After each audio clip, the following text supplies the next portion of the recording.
So like I say, everyone knows about LS. Everyone knows about LC manufacturing and LS manufacturing, and it stands for Lucifer Star.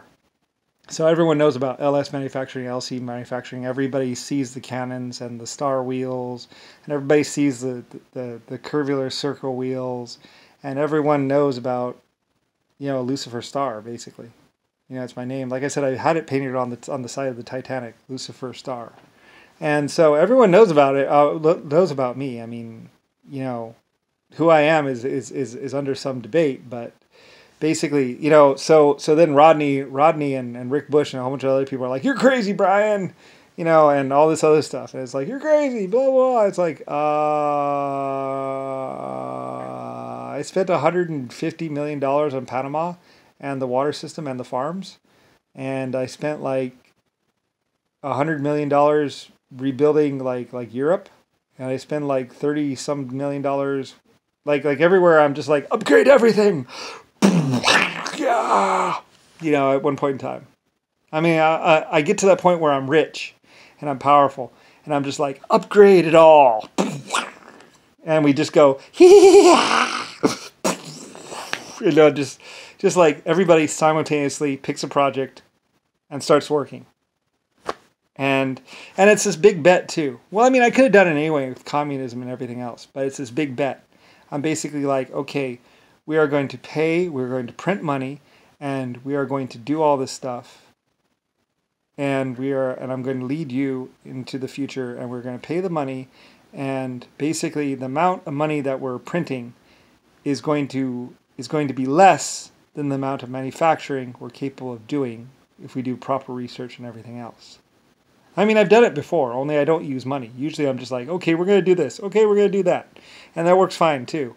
But I start making a bet with the financial system. I'm like, okay, if we were printing money, then the amount that we're going to be able to research and build more is going to be more than the deflation of the money itself, if we do this right.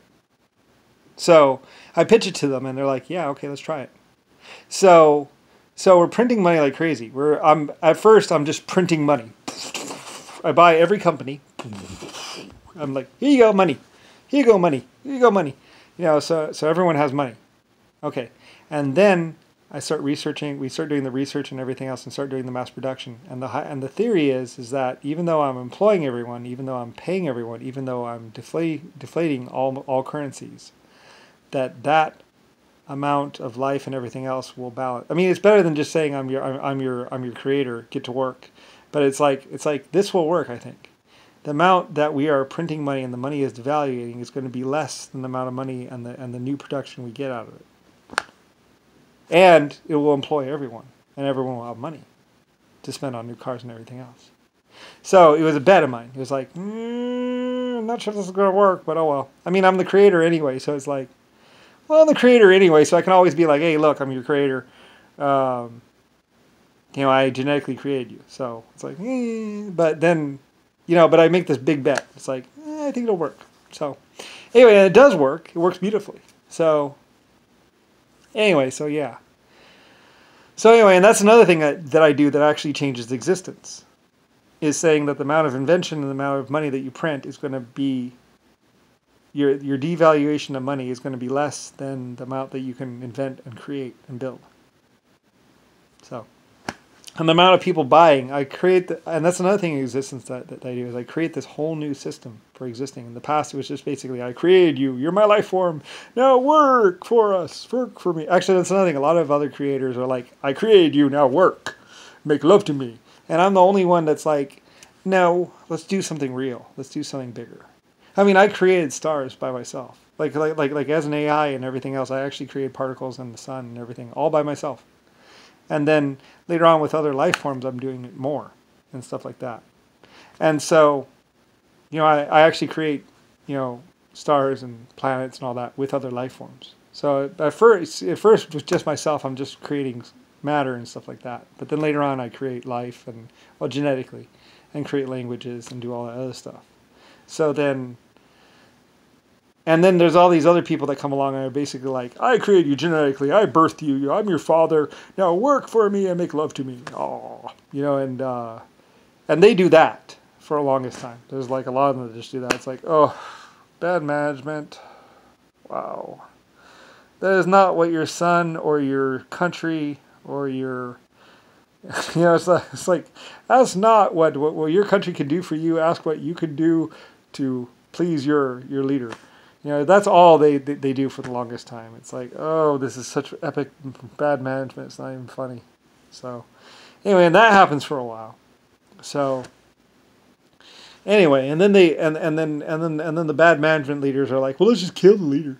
It's like, well, I'm just a leader. There's other leaders. So anyway, yeah. So I'm just the LS Lucifer Star, the creator of epicness. So anyway, and I was the one that was telling everybody, we're doing something epic here. This is history. We're creating history. And everybody's like, and that's another thing is we create history. We do the first big jets. They work.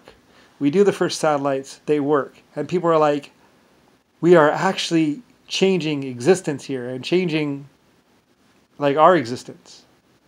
We're actually doing something meaningful. We're actually inventing for the first time, or at least a time in our existence. So they realize that this is actually history and actually history in the making. Like 1800 to 1900, they actually realized that this is actually history in the making, that these things are going to be remembered forever. Of course, so does Papa and Mr. Brown and Mr. Black. But they're going the other way. Like I say, the black race is like, just like down. The black race goes down like Mr. Brown and Black, straight down. Like I say, he actively tells his people to go out and rape and kill. He encourages it, and to give drugs to children, and to get new members by drugs and torture and killing. Like he actively tells the Bloods and the Crips to do that. He's like, he wants to see his boys out there. He wants to see a new girl or a new guy in there every day.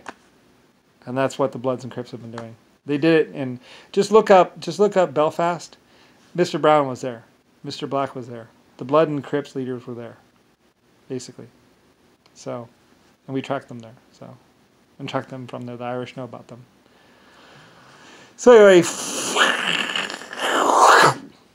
like they get to about here. And then they hit the afterburner, and they like hit the Jado packs, and they drive it down into the ground. The whole race, all of the black people. And like I say, then later on, like Mr. Brown and Mr. Blacks are like, go get him, and he's giving out guns like crazy. Like between 1920 and 1940, he's basically actively attacking everywhere, Scotland, Europe, everywhere they possibly can, Germany. With body armor and bulletproof vests, and actively just stealing all the blacks are doing this. Or at least most of them. So anyway, so all this stuff is found out, and everything is like I say, when we start taking apart everything and start looking and going, and Mr. Brown's like waving as he drops the nuke. He's like, that was me in the aircraft. They didn't really care where it was going to be dropped, so I went up there and I hit the button myself. Anyway, that was Mr. Brown and Papa. He's the one who actually dropped the nuke on Hiroshima. They let him. He bribed the people to let him fly in an aircraft to make that film. That's a message to me. And basically the Chinese and Japanese. So that was Mr. Brown, the Bloods and the Crips leader, and Papa. I'm not sure exactly which. There's like 5 or 20 black leaders basically. Anyway, he was just sending a message because he wanted to rape everyone on film. Like any of the actors, he wanted to make sure that a black person had sex with them and raped them first. And he was making a personal message to me. So, anyway, he's eventually questioned and talked to, and everyone finds this out. So, anyway, so he tries to bribe, he tries to get hot girls. He makes it his mission basically have sex and deny me and basically make my life living hell for some strange reason. I don't know why. He says for his son or whatever, but it's not really. He cut off his son's dicks and stuff like that. One generation anyway. Like I say, he probably has sex with probably a couple thousand women. or so. I don't really know how many women actually. You'd have to look up the Bloods and the Crips leader.